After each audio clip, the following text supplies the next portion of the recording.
Welcome everyone to this month's Astrocolorscope. My name's Elizabeth Harper. My website is sealedwithlove.com. Okay, so the idea of the Astrocolorscope is, in a moment, I'm just going to talk a little bit about the astrology, the aspects that are coming up for the month of June 2015. Then I'm going to select 3 crystals from my crystal bag here for each sign. And I'm going to throw those crystals into a circle of the 12 houses and then read the color of the crystal, the qualities of the crystal, and how that reflects on the house that they've landed in and what that means for you. I'll also be using my intuition to see what else comes up. And I'll be picking a bead from the bead bag right here for an additional influence from the color and anything else that comes up from that. And I like to do things in 3s. So we have a tarot card as well. This is the Voyager deck. So I'll pick a card for you. And what you can do then is take a look at the card and see what you are most attracted to in that card. And whatever you're attracted to, then you can ask yourself, what does that mean? So you get an additional message, but it's personal for you. Okay, so to begin with, we're going to talk a little bit about the astrology that's coming up, the aspects that are coming up. So we've got a Sagittarius full moon on the 2nd of June, and you know, with Sagittarius, it's the 9th house sign, and it's very much about, it's a fiery sign. It's very much about adventure and taking off into this world that is unknown. So with that full moon, when you get a full moon, it's almost like you're coming to a fulfilled place. So you're asking yourself, am I fulfilled in the department of adventure? Am I fulfilled in that place of philosophy, of education, of higher education, of learning, of travel? Do I feel fulfilled when I'm looking at a broader perspective of my life? So that's what comes up with that particular moon. And then there's a new moon that comes in on the 16th, which is Gemini. And with the Gemini energy, it's ruled by Mercury.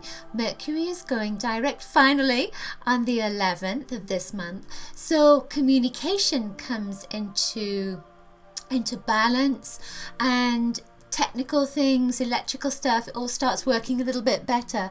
But then when we get to that new moon, there's also the emphasis on communication. There's an emphasis on education. There's more of a focus on wanting to learn, on wanting to maybe to expand your horizons as well. So it's interesting that Mercury going direct and then the new moon going into Gemini all comes in the same month. So there's almost a sense of much clearer communication, more clarity as well. There's also Neptune is going retrograde in Pisces, which is its natural sign, and that's on the 12th of June. And with that, we become more sensitive. You know, Neptune is a planet of imagination. It's a planet of psychic sensitivity.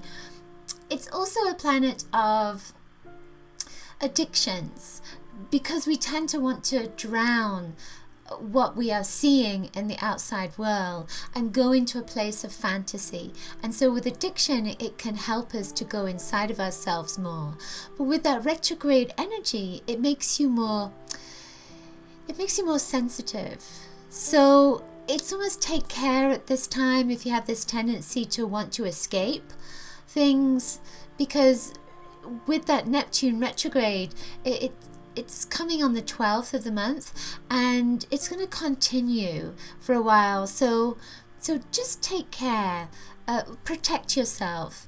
Be aware that if you suddenly start trying to do something that is to avoid your life, that it could just be that particular aspect that's affecting you, and see if you can stay grounded and more in this present moment. Don't look too much into the future. We have Saturn that enters Scorpio on the 14th, and that's also going retrograde as well. Many retrograde planets at the moment. And you know, Scorpio is it's a sign of the underworld, and it's ruled by Pluto, which is also that underworld kind of energy. So there is a sense with Saturn going retrograde in this particular sign. Saturn is a planet of grounding and making you see things. So there is a sense with this that you're going to revisit unresolved issues, challenges, anything that you've pushed down into your emotions, anything you've pushed down under the surface. So with that energy, it's around the 14th of the month. You find that maybe you might be more emotional than you've been in the past, but it may not be about what is going on around you right now. It may be that something else is coming to the surface to be resolved, to be healed. Then we have, of course, this month the summer solstice on the, at least in the northern hemisphere, we have the summer solstice on the 21st, and at that time the sun enters Cancer, which to me is there is a sensitive energy to this, but there's also a feeling of brightness that comes with it as well. I feel like it's adventure time when it goes into Cancer.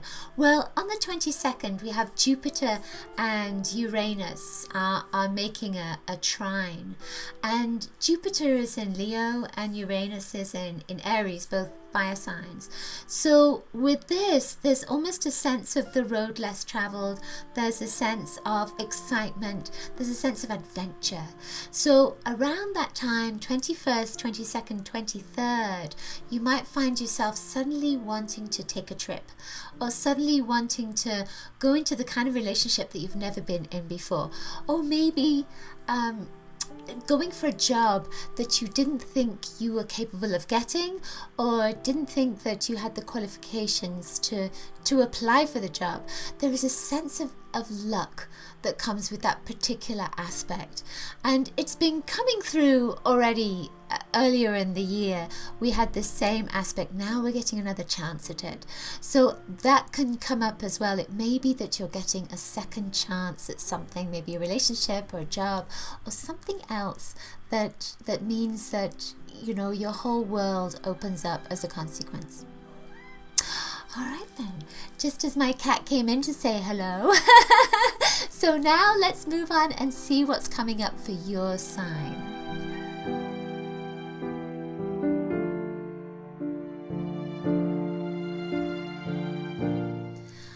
Okay, Taurus. So for you have this Lemurian ice crystal that went into your 6th house. So it kind of looks like a regular quartz crystal. And, with this, there's almost a sense of you waking up to something. The 6th house is about balance, about work-life balance. But, when you think about it, there are 12 houses. So it's almost kind of halfway there, isn't it? So it really would be about balance, wouldn't it? So with this, I feel as if you are clearing your life, clearing your schedule, sorting things out, getting everything organized so that you can move on to that next step. There is a sense of you going in the right direction as well with this particular energy, and I do feel like you're getting everything organized.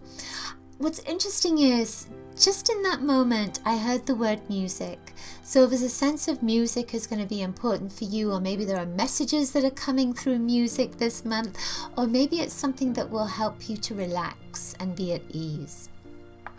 So then the next stone that came up is also a quartz. This is quartz crystal. This went into your 8th house. So now the 6th house is about balance, about work, about health. The 8th house it's almost about letting go. So there is a feeling in here of death and rebirth. These two are connected together because of that kind of clear quartz vibe that's going on with them.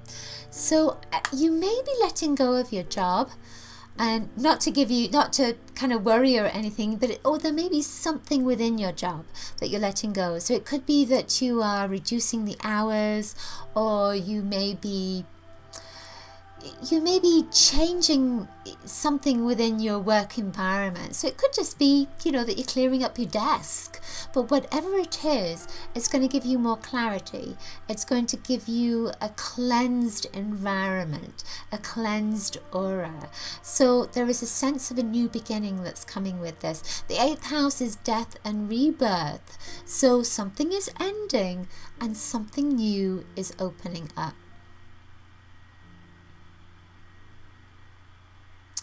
I just got this sense here that you might lose something as well that was valuable to you, but not necessarily money. So it could be that, you leave a favorite umbrella somewhere, or you lose a sock in the laundry, that kind of thing. That it doesn't feel like it's something really big, but it does feel like it's something that is big for you. It's valuable for you.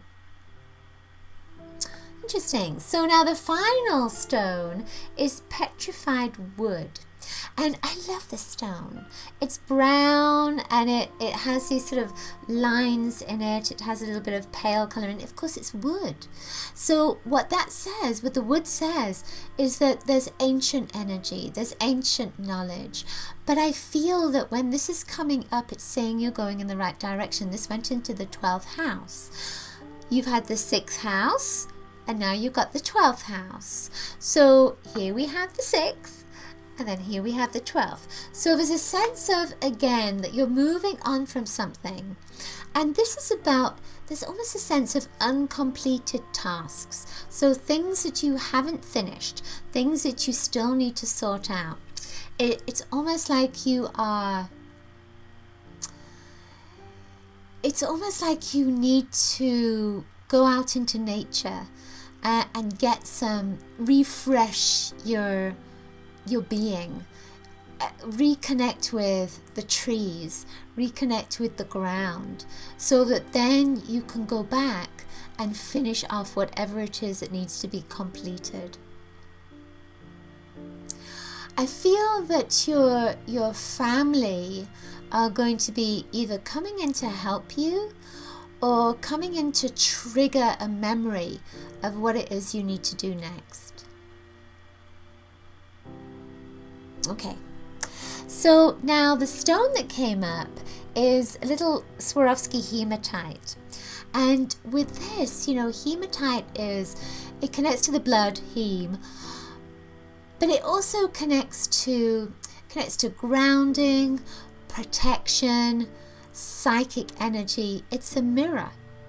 So I feel with this that it's saying that you might get a little bit annoyed with people around you this month. You might be more irritated than usual, but they are simply mirrors for the power that is within you that you haven't found yet, that you haven't discovered yet.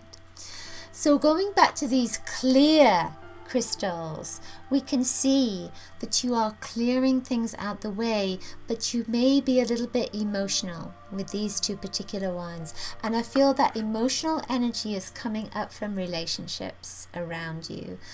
But it's just to notice the relationships and notice any challenges that are coming up. Don't take it personally. Just notice it, integrate it, find where it is within you and grow from it. And the card that came up for you is perfect. Take a look at this card. See what you are most attracted to at this moment. Then ask yourself, what does that mean? What does that mean? So when I look at this card, I see the lion in the center. I mean, you can't help but see the lion, but there are lots of other things around it. So I see the lion in the center, and lions are about leadership. They're about power. And this is the card of strength. So with the strength, it's about looking at what challenges you, looking at where your power is and how you can be powerful as well.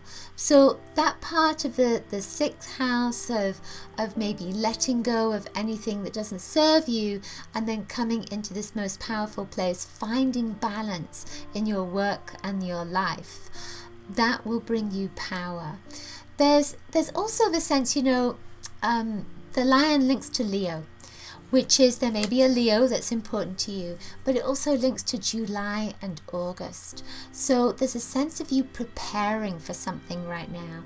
And then in July and August, you may be finding your power. There may be something that comes up that allows you to find your power again. Okay, that's it for this month's Astrocolorscope. Hope you enjoyed it.